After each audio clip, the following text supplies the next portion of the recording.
नमस्कार। आज हम बात करने वाले हैं भारत के पूर्वोत्तर राज्य नागालैंड की, जहां दशकों से चल रहा एक संघर्ष एक ऐतिहासिक समझौते के साथ खत्म हुआ है। और इसी समझौते से जन्म हुआ है एक नए शक्तिशाली निकाय का, FNTR। तो आखिर ये है क्या और इसकी जरूरत पड़ी ही क्यों? आइए इसे समझते हैं। तो सबसे पहला सवाल तो यही मन में आता है ना, कि नागालैंड में अचानक से इस नए प्राधिकरण यानी अथॉरिटी की जरूरत क्यों पड़ गई। देखिए, इसका जवाब छिपा है दशकों पुराने एक संघर्ष में, जिसकी कहानी को समझना बहुत जरूरी है।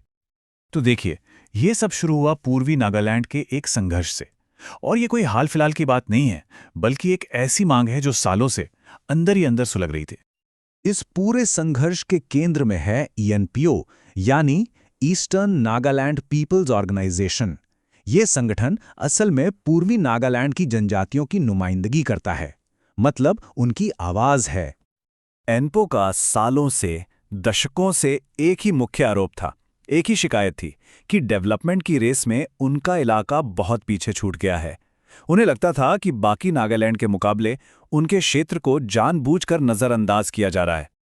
अब जाहिर है, जब सालों तक किसी की बात अनसुनी की जाए तो क्या होता है, फिर बात सिर्फ शिकायतों तक नहीं रहती। इसने एक बड़े आंदोलन का रूप ले लिया। तो चलिए देखते हैं ये मांग सड़कों पर कैसे उतरी। हाँ, तो ये कोई रातों रात हुआ समझौता नहीं था। इसकी नींव तो 2010 के दशक में ही पड़ गई थी, जब शिकायतें जोर शोर से उठने लगीं।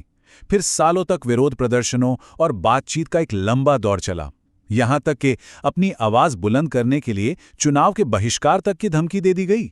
और इतने लंबे इंतजार के बाद 2026 में जाकर ये ऐतिहासिक समझौता मुमकिन हो पाया। तो आखिर ENPO चाहता क्या था? उनकी मांग थी एक अलग एडमिनिस्ट्रेटिव सिस्टम की, मतलब एक ऐसी व्यवस्था जो उन्हें अपने इलाके के विकास पर सीधा कंट्रोल दे। वो चाहते थे कि फैसले स्थानीय स्तर पर लिए जाएं, कहीं और से उन पर थोपे ना जाएं। और फिर सालों के इस संघर्ष और बातचीत के बाद आखिरकार वो मोड़ आया जब दोनों पक्ष एक समाधान पर राजी हुए। और ये था एक ऐतिहासिक समझौता। और यहीं पर कहानी में एक बहुत ही दिलचस्प मोड़ आता है। देखिए, NTPO ने शुरुआत की थी एक अलग राज्य की मांग से, लेकिन समझौता किस पर हुआ? एक विशेष प्राधिकरण यानी एक स्पेशल अथॉरिटी पर। यह दिखाता है कि कैसे एक बहुत बड़ी मांग से हटकर एक बीच का रास्ता निकाला गया। तो 2026 में हुए इस ऐतिहासिक समझौते पर साइन किसने किसने किए?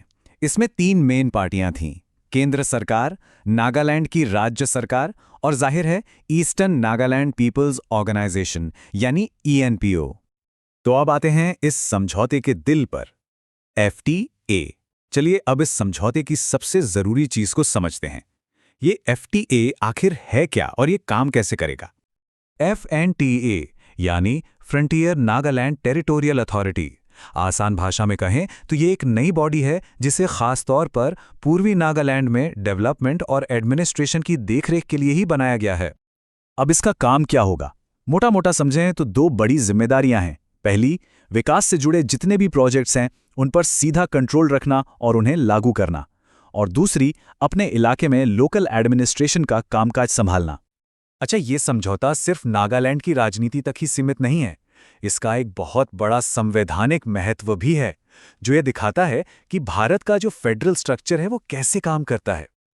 इस पूरे समझौते की सबसे बड़ी कामयाबी पता है क्या है? वो ये है कि इसने राज्य को तोड़े बिना लोगों की उम्मीदों को पूरा करने का एक रास्ता निकाला। एक नया राज्य बनाने के बजाय एक नई अथॉरिटी बनाई गई, जिससे नागालैंड की एकता भी बनी रही। और ये पूरी व्यवस्था संविधान के आर्टिकल 371A की भावना को ध्यान में रखकर बनाई गई है। ये वही आर्टिकल है जो नागा लोगों की अनूठी सांस्कृतिक और ऐतिहासिक पहचान को बनाए रखने के लिए नागालैंड को कुछ विशेष अधिकार देता है। तो ये समझौता उसी विशेष दर्जे का सम्मान करता है। तो आखिर में सवाल ये बचता है, क्या ये समझौता क्षेत्रीय आकांक्षाओं को पूरा करने और राज्य की अखंडता को बनाए रखने के बीच संतुलन का एक सफल मॉडल है? सोचने वाली बात है। शायद ये भारत के दूसरे हिस्सों में चल रहे ऐसे ही संघर्षों के लिए एक नया रास्ता दिखा सकता है।